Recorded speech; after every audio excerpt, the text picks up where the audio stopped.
This episode is brought to you by my friend Rebecca Walzer, a financial expert who can help you protect your wealth. Book your free call with her team by going to friendofdinesh.com. That's friendofdinesh.com. Hi everyone, I'm Danielle D'Souza Gill. I'm delighted to be back with you all today as the guest host of the Dinesh D'Souza podcast.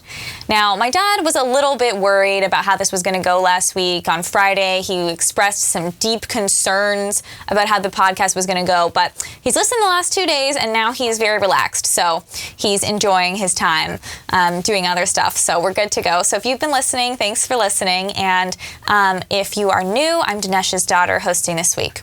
So we have a lot to cover today. The theme of today's show is Trump was right. He was right about the border. He was right about Biden. He was right about the Democrats. He was right about all of it. We will dive in. We'll also be talking today to Josh Hammer, opinion editor at Newsweek, and Jessie Jane Duff, a retired Marine gunnery sergeant. This is the Dinesh D'Souza podcast.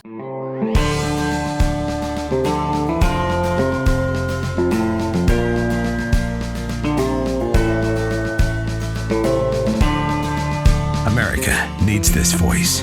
The times are crazy. In a time of confusion, division, and lies, we need a brave voice of reason, understanding, and truth.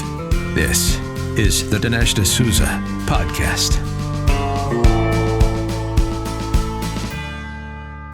You all have helped build MyPillow into the incredible company it is today, and have trusted in Mike Lindell to give you a great night's sleep.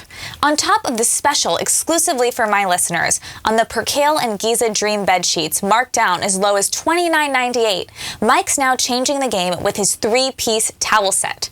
This set is made with USA cotton, making it extremely absorbent, yet still providing that soft feel you look for in a towel. The set comes with 1 bath, 1 hand towel, and 1 washcloth, typically retailing for $49.99. But for a limited time, you can get this 3-piece towel set for the low price of $19.98 with promo code Dinesh. Don't miss out on these incredible offers. There's a limited supply, so be sure to order now. Call 1-800-876-0277 and use the promo code Dinesh. Or go to mypillow.com, click on the radio listener square, and use promo code Dinesh. This offer will not last long. They are known to sell quick, so order now with promo code Dinesh at mypillow.com. If I were to quiz you about George Floyd and Black Lives Matter, how many questions would you get right? If you were only listening to the mainstream media, you'd most likely fail. The media lied to you about George Floyd and ignored the fact that the Black Lives Matter organization used his name to raise $90 million. If you ever wondered where the money went, we finally have some answers. And on October 12th, Candace Owens' documentary, The Greatest Lie Ever Sold, will bring all those answers to light. Candace went to Minneapolis, to the scene of the violent, racially divided aftermath that tore our nation apart. And she followed the money to uncover BLM executives living in million-dollar mansions. But that's just the start of how all that money is being used to further corrupt traditional American values. If you want a good dose of reality to counteract the narrative, you need to see this film. Go to dailywire.com/Dinesh and become a Daily Wire Plus member. You will not want to miss it. That's dailywire.com/Dinesh. As the midterms approach, we enter what's become the season of October surprises. As you know, an October surprise is when campaigns drop their most devastating political attacks at a time when those attacks are deemed most effective. And the media, which is staffed and controlled by the most powerful corporations and establishment politicians, is chomping at the bit to once again punch down on lower and working class Americans with more Democrat propaganda. We already have one example, the anonymously sourced attack on Georgia Senate candidate Herschel Walker. However, what's interesting about this story is not that it's another completely baseless attempt to salaciously malign a conservative candidate for office. No, what's interesting about this story is that anyone anywhere takes it seriously for even half a second. At this point in 2022, when the FBI is scouring the country for members of the political opposition, you'd think most people would have caught on to the fact that those smiling faces on the glowy box have something of a credibility problem. And yet, most people, even conservatives, reflexively gasp at every tabloid insinuation put into electrons. even if that insinuation concerns a race that has a conspicuously high level of strategic importance to the Democrat oppressor class. What's wrong with us? Why do we keep going back to the same untrustworthy people for information? Is this a form of collective battered wife syndrome? The press is not here to help. They are actively looking for the slightest pretense to paint you as a terrorist in order to throw you in a prison where they treat you so bad you'll go blind from malnutrition. They aren't just this once telling the truth, and they won't at any future time tell the truth. They're liars. Slick, seasoned, professional, highly paid, and well-connected liars. It's what they do and why they're there. Unlike our first Puerto Rican president, their lies aren't a habitual tic born of a lifetime of dissembling. The media's lies are deliberate, targeted at some future utopia where both a gallon of gas and a bottle of ketchup cost $8.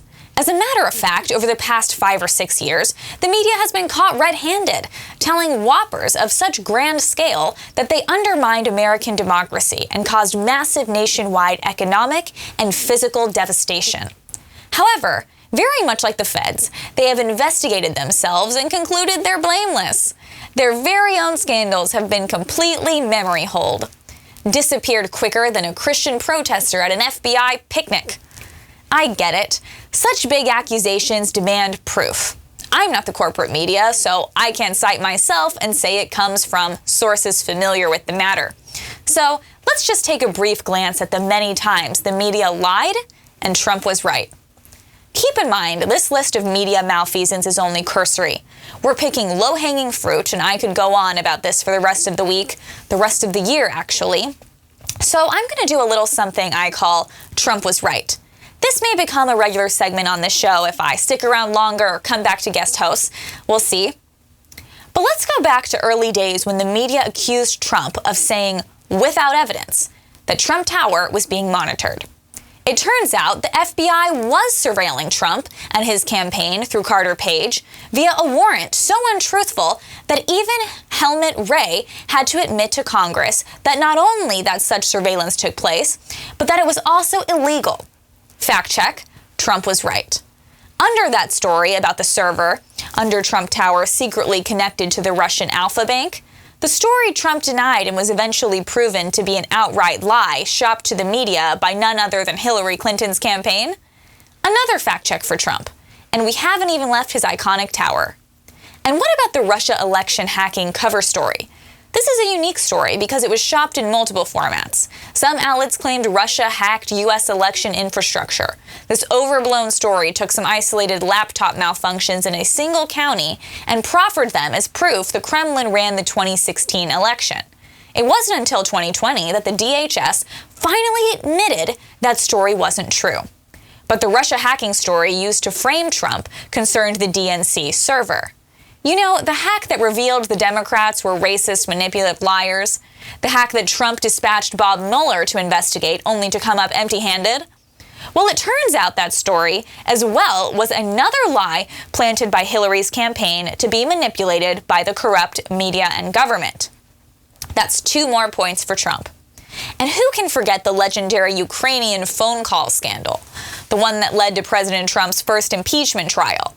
The president himself blew up those accusations when he released full transcript that proved Alexander the Buffet bomber Vindman's attempt to implement his own personal foreign policy instead of that of his boss. Again, Trump was right. While we're on the topic of impeachments, let's talk about that second impeachment. You know, the one that happened after Trump left office? Apparently, calling for peaceful protest and tweeting out calls for his supporters to go home later that same day is not the same as taking over a first world nuclear powerhouse. No wonder that impeachment also failed. Trump was right. There's a really good trick to finding more examples of Trump being right. Just search for the phrase, without evidence. For example, this MSNBC article that says, quote, Trump says without evidence a certain vaccine could be ready by election day. It's a gotcha headline based on a misleading quote. In reality, Trump said only that it was possible but very likely around that time. The emergency use authorization was signed by the FDA on November 20th. Verdict, Trump was right. NPR was criticized for claiming Trump had no evidence that Kyle Rittenhouse shot in self-defense.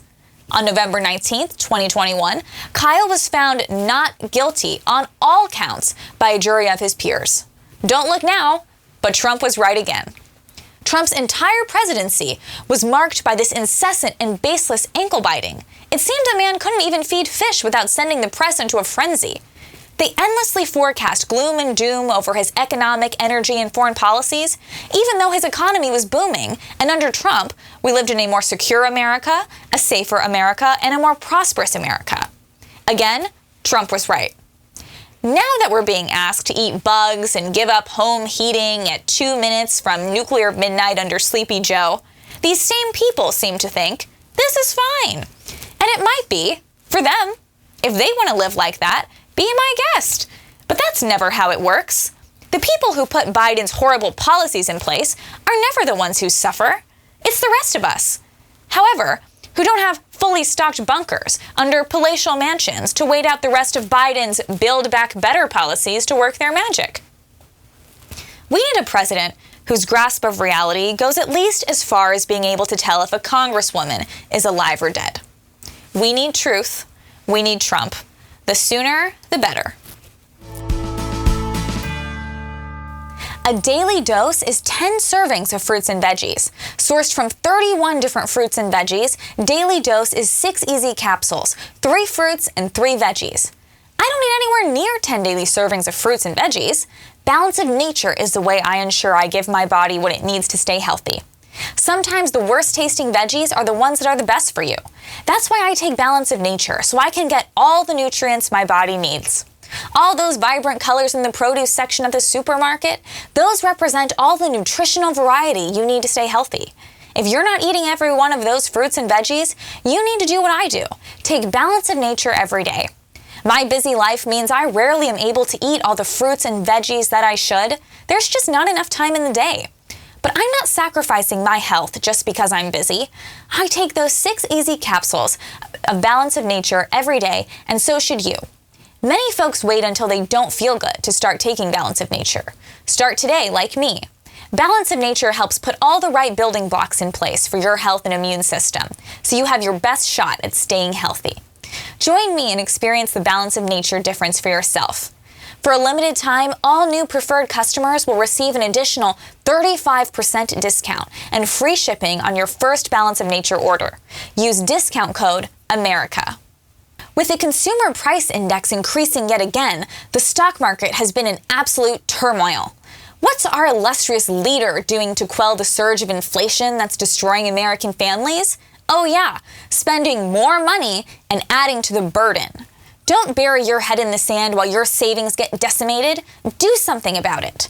I'm diversified into gold with Birch Gold, and you can too. Text Dinesh to 989898. Birch Gold will send you a free info kit on protecting your savings with gold in a tax-sheltered account. These are great people with almost 20 years' experience of converting IRAs and 401ks into precious metals IRAs. Don't allow the left to devalue your savings. Text Dinesh to 989898 and claim your free info kit from Birch Gold. Again, you can own physical gold and silver in a tax-sheltered retirement account, and Birch Gold will help you do it. Join their thousands of satisfied customers like me. Check them out. Text Dinesh to 989898 and secure your future with gold. Do it today. I'm delighted to welcome our guest today, Josh Hammer. Josh Hammer is the opinion editor at Newsweek. Josh is a constitutional attorney by training.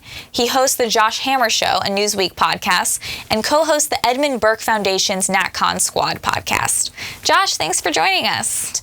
In a recent Economist YouGov poll, 94% of respondents said jobs in the economy was important to them, topping every other concern except inflation, which scored the same. According to an average of polls compiled by Real Clear Politics, 59% of Americans disapprove of Biden's handling of the economy.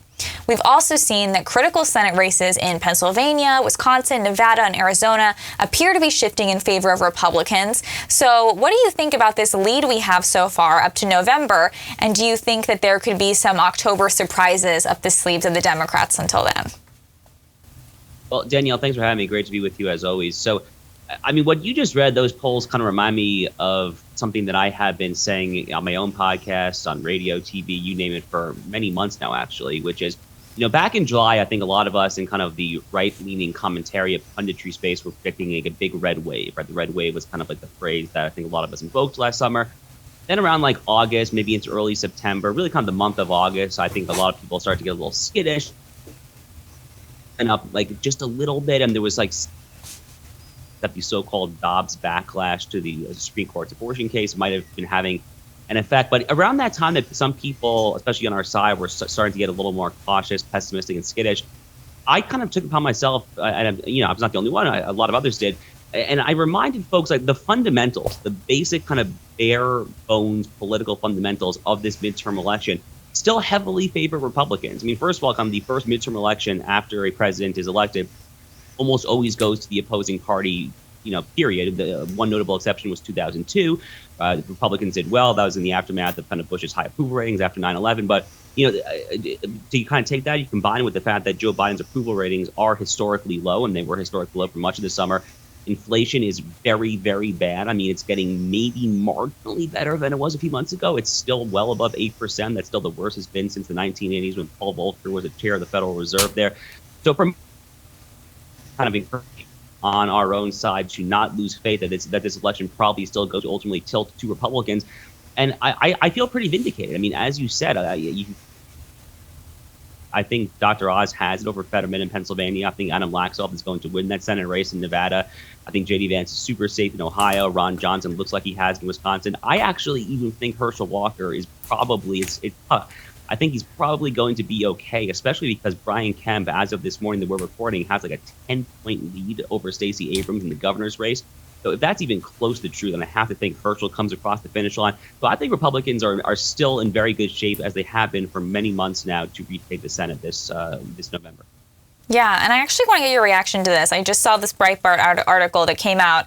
It says they messed with the wrong Georgian. Herschel Walker raises record $350K in one day. And this comes out after, some of kind of the negative reporting came out on him, but yet he's really bounced back. So I think that a lot of our candidates are actually doing really well. And despite, the left's attempt to take them down, I think that they'll actually push through. Do you agree with that?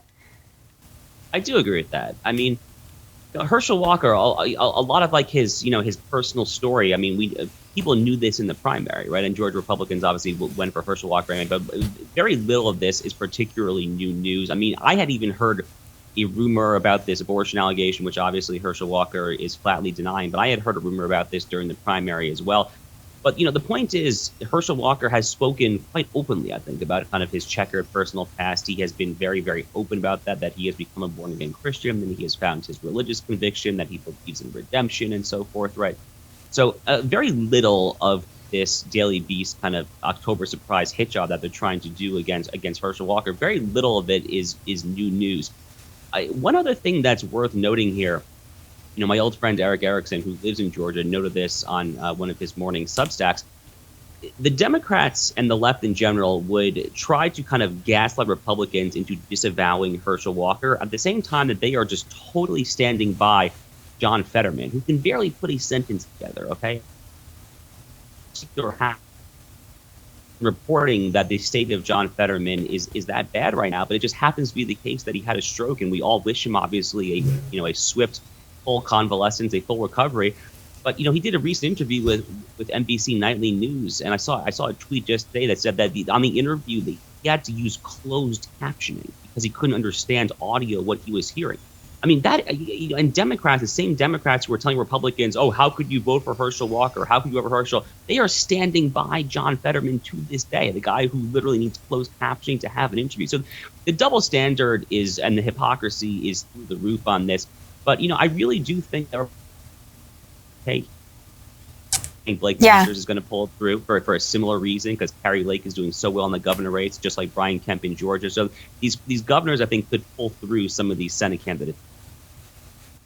Yeah, absolutely. And it was also kind of crazy when you mentioned Fetterman, because I saw recently that leftists are trashing NBC's Dasha Burns for highlighting John Fetterman's mental handicaps, because basically the left has decided that if they all stick together and just keep on pushing a narrative, we'll all just buy it, which is that, he's completely fine, which is kind of what they do with Biden also. So if you're a Democrat who shies away from that or says anything, gosh forbid, that parts from their narrative, they start freaking out. But I actually want to ask you about the Supreme Court, because you are an expert on this. And so as we look ahead to the court, I want to ask what your thoughts are on kind of conservatives who were skeptical of Trump before we got this, supermajority that we have now, who were saying, we don't know about Trump's tweets, we don't know about this about Trump. Well, if those people were to look at the court now and see that Trump pulled through on that, do you think that those people might change their tune on Trump? Good question. I mean, I'm not entirely sure. I mean, if you go back to the 2016 exit polling, if I remember correctly, I mean, the number one issue that I think Republican primary voters most voted on as their one issue that swayed their vote and made them pull the lever for Trump was the Supreme Court. I mean, going back to 2016, of course, Justice Antonin Scalia, the conservative titan, had passed away in February 2016. And then Chuck Grassley held that seat open. So the very future of the Supreme Court was on the ballot box. And for issue, the economy, crime, immigration, it really was the court, according to kind of reputable exit polling, that was the number one issue that most led Republicans to vote for Trump. If you recall, also, Danielle, in that 2016 election, one thing that President Trump, or I guess at that time it was just candidate Trump, one thing that he did that no other presidential candidate ever before him had done was he actually unveiled an explicit list. And he vowed that he would kind of pick his Supreme Court justices from this list. And that reassured a lot of the skeptics. So we'll see what happens. But if you go back to those 2016 primary debates, one thing that Donald Trump said over and over again is that he would nominate pro-life justices. He actually didn't just say originalist justices. He said pro-life justices. And he said that he would overturn Roe versus Wade. And, that obviously happened. I mean, to this day, months and months after the Dobbs decision, I still kind of have to pinch myself. I mean, did this really happen? It's been kind of the goal of the conservative legal movement for decades and decades, since before I was frankly born. And so promises made, promises kept on that particular issue, to put it mildly here. And last term was a prolific term in general. My hope is that we can keep the momentum going this term. There are not as many kind of prolific culture war cases on the docket this year as there were last term, but there definitely are a few. And I had my column a couple weeks ago kind of trying to highlight them for the reader, so I'm definitely trying to pay as close attention as I can, and hopefully we'll get some meaningful victories this term as well. Yeah, no, I mean, that's so true. We really do have Trump to thank for the justices that we have, for Roe v. Wade being overturned. And I think many people were right in betting on Trump, because he actually had the guts to nominate conservative justices. But I want to ask you a little bit about the UNC Chapel Hill case, and also the Affirmative Action case with Harvard. The court's hearing these separately, but they touch on, similar issues. So they touch on diversity, proportional representation, discrimination. Can you tell us a little bit about these cases? Sure. So these are two affirmative action challenges. I mean, there's one out of Harvard, one out of UNC Chapel Hill, as you said, Danielle. First of all, personal aside, I'm a Duke alum and a hardcore Duke fan, so seeing our arch rival UNC kind of be in the Supreme Court's crosshairs is kind of a personally kind of vindicating note for me. But the only reason that they granted cert and heard these two cases, so in theory, you could have a slightly different interpretation of the 14th Amendment's equal protection clause. Applies to state action, and the extent to which affirmative action is a state action issue. You'll have some mixed takes on that. It kind of gets into whether, simply taking federal funding makes the university a state actor. But for all intents and purposes, these two cases are going to come out the same way, because you actually don't necessarily even need to reach the equal protection clause constitutional issue. You could actually just rule on the statutory issue, which is Title VI of the Civil Rights Act, which directly applies, indisputably to both private and public schools. These two cases out of UNC and Harvard were actually initially consolidated, to use the court terminology, so they were going to hear them at oral argument together. Then after Justice Jackson joined the court, they actually deconsolidated it, because she is going to be recused from the Harvard case because she was on their some sort of fancy advisory board or whatnot. So she's recused from the Harvard case, but not the UNC case. But the point here, Danielle, is that the cases are going to come out the same way. And this is actually one issue that even I, who have been kind of a judicial pessimist for as long as I've been thinking and writing about the courts, this is an issue that actually even I am optimistic on. And I'm optimistic on this issue because even just at this point is the sixth vote. There are five kind of more solid votes, that is, for conservative outcomes in most cases, than issue that even he has actually been consistent on going back to his earlier days on the court. So in 2007, there was a case out of Seattle, Washington called Parents Involved, which was a very similar case involving kind of, race-centric, race-specific kind of schooling policies. And he had this famous line, which to this day is probably Chief Justice John Roberts' most famous line he has ever put into an Article 3 Supreme Court opinion, where he said that, quote, the way to stop discrimination on the basis of race is to stop discriminating on the basis of race. He has always been kind of an outspoken critic against affirmative action, including kind of the Fisher litigation out of the University of Texas in 2013 and 2016. So I'm cautiously optimistic that this term could see the demise of the Bakke case of 1978 and the Grutter versus Bollinger case of 2003, and therefore end affirmative action in America. The real cherry on top would be if Clarence Thomas, who has been a vociferous critic of affirmative action for decades, if he gets to write the majority opinions. That would just really be delectable.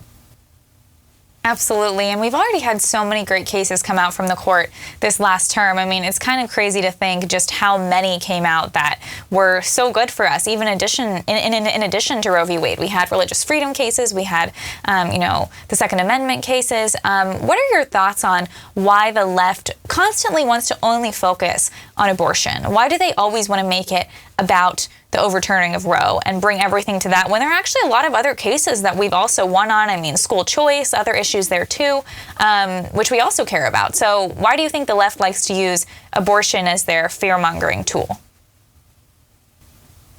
It's a great question. I'm not sure that I have kind of a fully thought-out answer to that question. I mean, I guess that I can only speculate. And I guess that speculation has to do with kind of the extent and the pervasiveness and the ubiquity of sexual liberationism and the sexual revolution of the 1960s. I mean, it was in the 1960s that the pill, birth control, started to proliferate, and obviously Roe versus Wade was right there in 1973. And I think for generations of kind of second wave and ultimately third wave feminist leaders who, last time I checked, were still kind of punching above their weight as far as kind of their clout within kind of the political epicenter in this country, they have viewed abortion as being kind of fundamental to women's kind of economic security, to their way of life, and frankly, from kind of like a pagan, secularist, non-religious perspective, to kind of like their basic day-to-day sexual lifestyle. So from their perspective, this is the Dobbs case is 49 years after Roe versus Wade. You're taking away a right, and you're sending women back to kind of like you and I both know these garbage talking points over and over again. It's not going to work. I mean, it's not going to work because if you look at the polling consistently, the American people are far, far, far more moderate and reasonable on the issue of the unborn child than the legal, moral, and constitutional rights of the unborn child is entitled to than the Democratic Party and the political left position. I mean, the Democratic Party, earlier this year was voting on Congress statutorily codifying Roe versus Wade, or I think they actually didn't quite get to a Senate vote, but they were talking a lot about it. And what that would have effectively done is it would have legalized via congressional legislation abortion really effectively up until the point of birth, with very, very narrow exceptions throughout the entire country. That is a radical, extreme, and frankly violent, disgusting proposition that would have put the United States on par with such, human rights bastions as like North Korea, Vietnam, Cuba, and so forth. But the median American rejects that. Most Americans want restrictions on abortion, certainly after the first trimester, and perhaps even reasonable restrictions much earlier than that. So, they were always vulnerable on this issue. I'm not entirely sure why they have put so much capital, but the best I can do is speculate that they have really just kind of intuited the various lies of the sexual revolution and sexual liberationism, and they've kind of just, drank it as mother's milk, for this.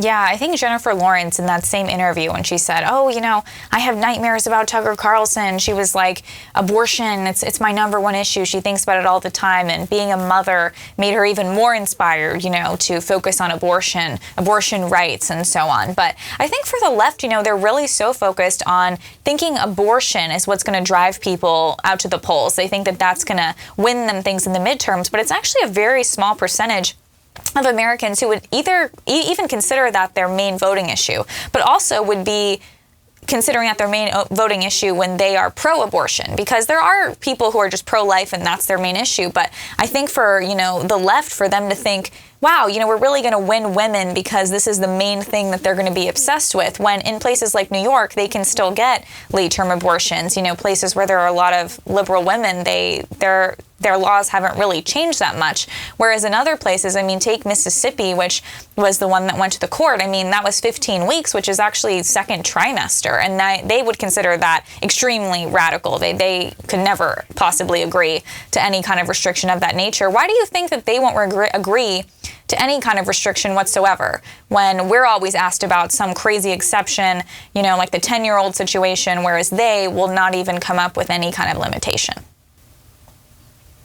So two things to be said on this. So first, to what you said kind of earlier there in those very eloquent comments, is that even kind of taking the narrow portion of the citizenry for whom abortion is the primary, the number one issue, there are far more, and polling has showed this consistently for decades now, there are far more single-issue pro-life voters than single-issue pro-abortion voters. Put another way, there are more people who, if you are pro-life, they will vote for the pro-life party, period, full stop, end of story, than pro-abortion voters. You are more likely to have a pro-abortion voter who is willing to vote for the pro-life party than the other way around. And the reason for that is, from my estimation, incredibly simple, which is like if you actually buy the basic pro-life argument that the unborn child, is entitled to full kind of legal, constitutional, and moral rights under our rule of law and under kind of our culture more generally speaking, then that is literally a life and death issue, and it kind of trumps whatever kind of other issues are out there, and you have to vote for it. But to your other point, Danielle, about why Democrats are so adamant and so they're so unwilling to even kind of countenance the possibility of moderating their position, of compromising whatsoever here, I think what they're afraid of. What they're afraid of doing is, once you start acknowledging that there can be prudential limitations on abortion, then the obvious question raised is why. Why is this procedure any different than from kind of clipping a toenail or a transplant or a blood transfusion or whatever? Why is it any different? Because once you start to say that there has to be limitation, the very fact that you are acknowledging that there can be limitations, I think exposes that there is some sort of moral distinction to be made between the abortion procedure and any of these other kind of routine, anodyne, day-to-day medical procedures.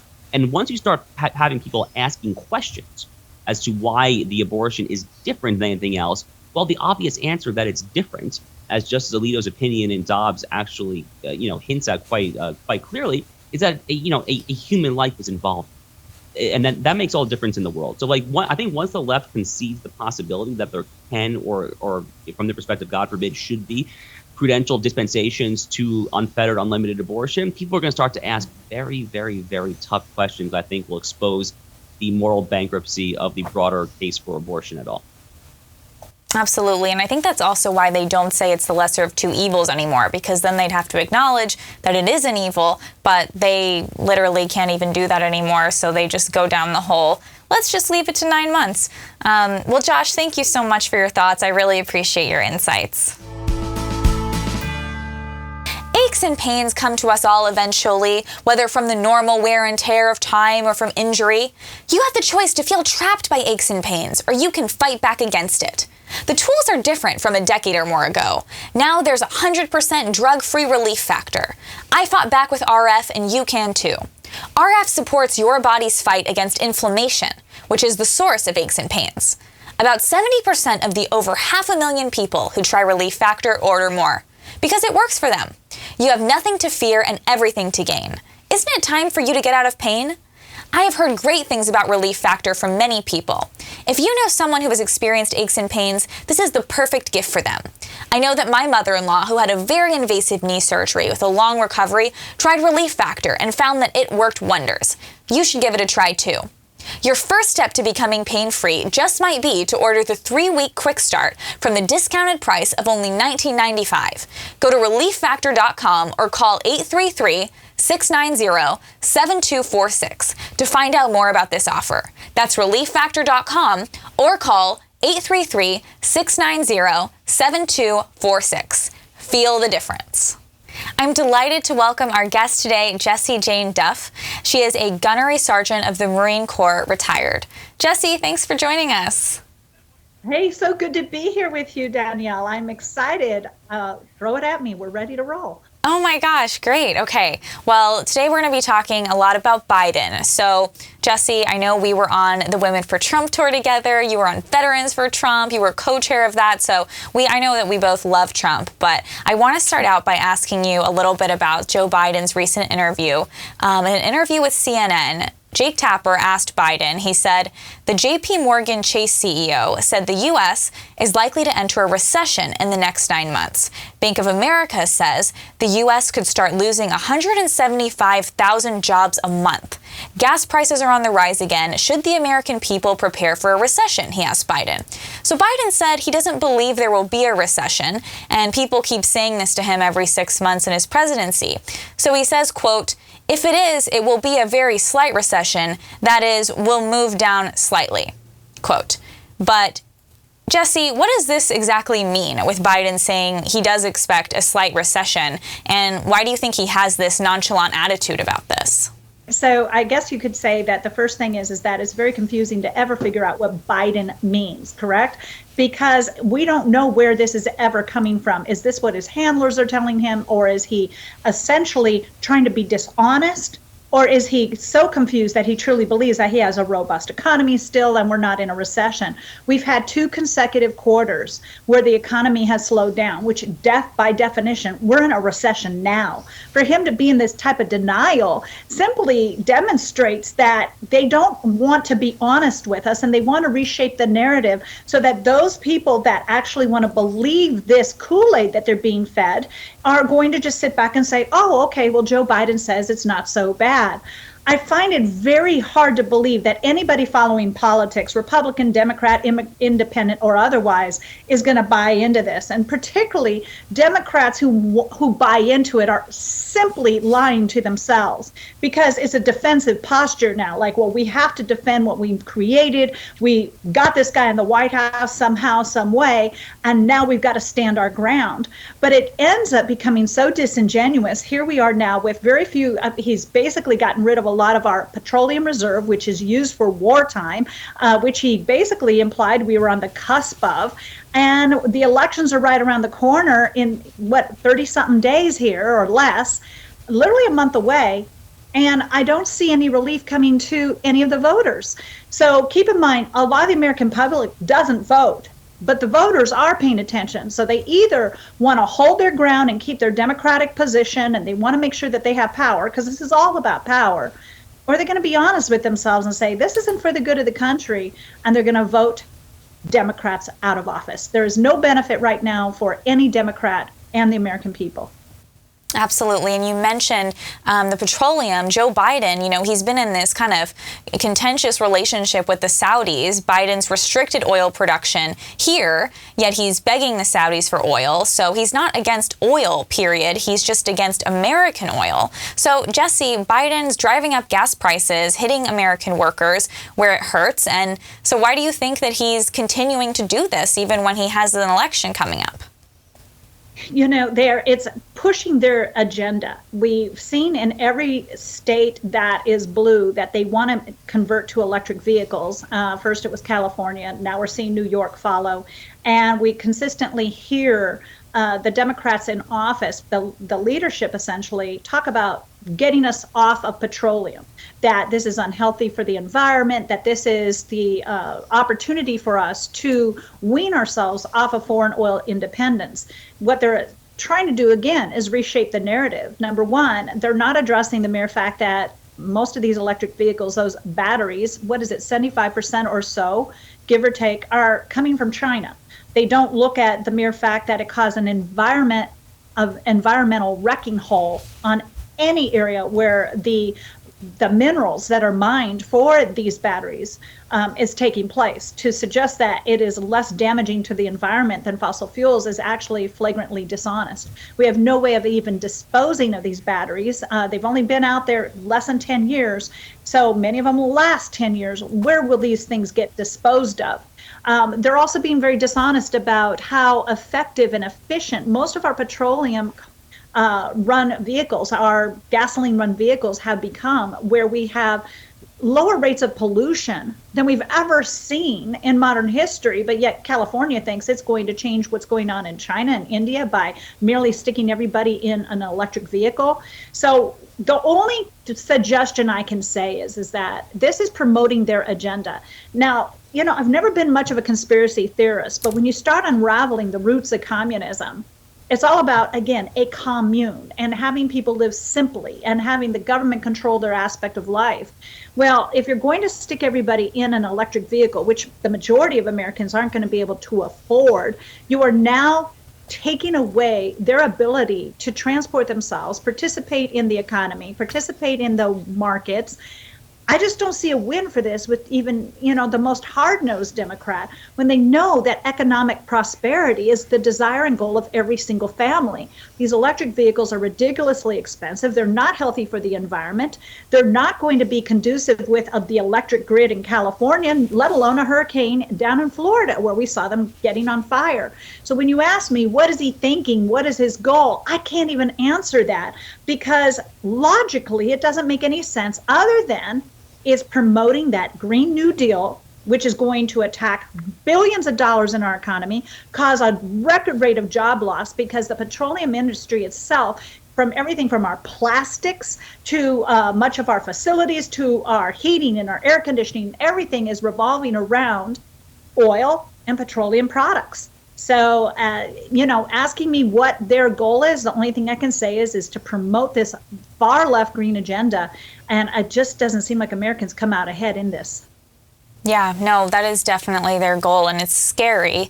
But I want to ask you a little bit about his gun control plan, because it seems like, they've kind of been continually trying to capitalize on any tragedy in order to bring about some kind of change when it comes to gun control. So Biden recently talked about his assault weapons ban, and The Blaze posted a segment of The Exchange in which Biden talked about being in a situation where we finally have action on guns, and Joe Biden says his push against assault weapons is not a joke. So do you think that they are going to succeed in kind of pulling back our Second Amendment rights?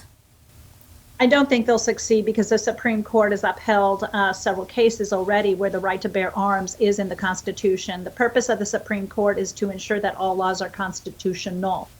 Just recently, Justice Thomas was the one that wrote the brief on the laws that were passed for New York to ensure that they had the capability of being able to defend themselves. New York had created such a muck of regulation that somebody who wanted to own a gun legally was basically disarmed while waiting through this ridiculous process of being able to have either concealed carry or gun ownership, legal gun ownership. I don't see it going forward, but they will put the laws in place initially, and then it requires us going through the court system to get things corrected. Out in California, the tax on ammunition or the restrictions on ammunition purchases has been another aspect of them going. So what they do is they basically disarm people by not providing them any ammunition in order to defend themselves. So I have a liberal sister, and there was an illegal out here who had shot his 3 daughters and the caretaker at a church. And the man had actually assaulted a police officer and should have been in prison and deported.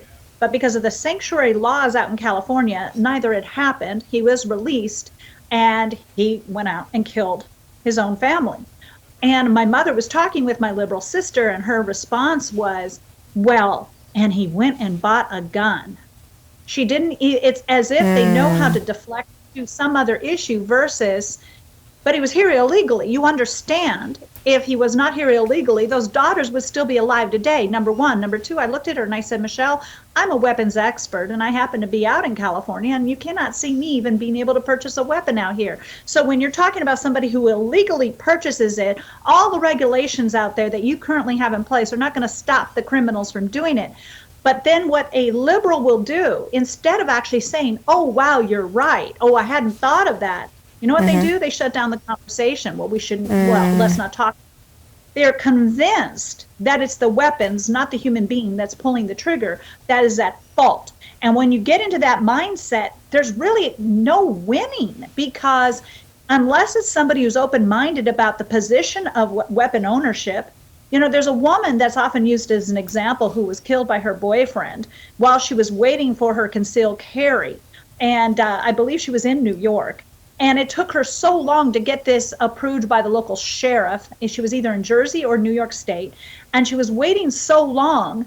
I mean, it should have happened within a reasonable period of time, but she had been waiting months to get this concealed carry issued by the sheriff. And he ended up killing her in her own driveway. This is the type of criminal activity that is happening.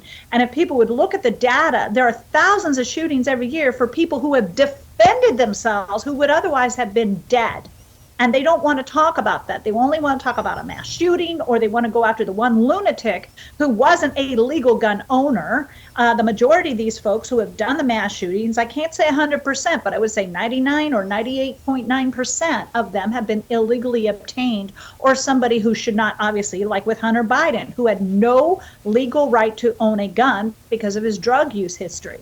So the process would work if it's enforced, and if we had a tough on crime policies. The Democrats want to chase the weapon instead of going after the criminals and keeping them incarcerated. They're releasing them. You have a cashless bail system out there in New York now.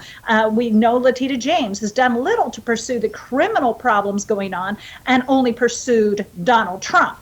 So you have these aggressive AGs that are just by default not protecting the very people that elected them into office and going after their agenda to make sure that they can water down our Constitution to a point where it's almost unrecognizable. Right. Absolutely. Well, Jessie, thank you so much for your insight. I appreciate it. Well, thank you so much for inviting me, Danielle.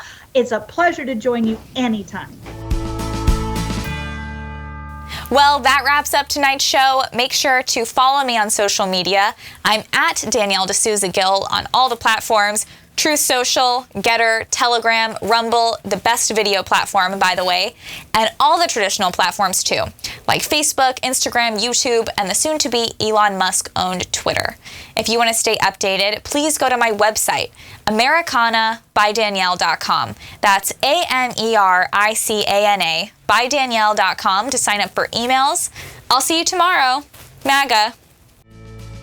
Subscribe to the Dinesh D'Souza podcast on Apple, Google, and Spotify, or watch on Rumble, YouTube, and salemnow.com.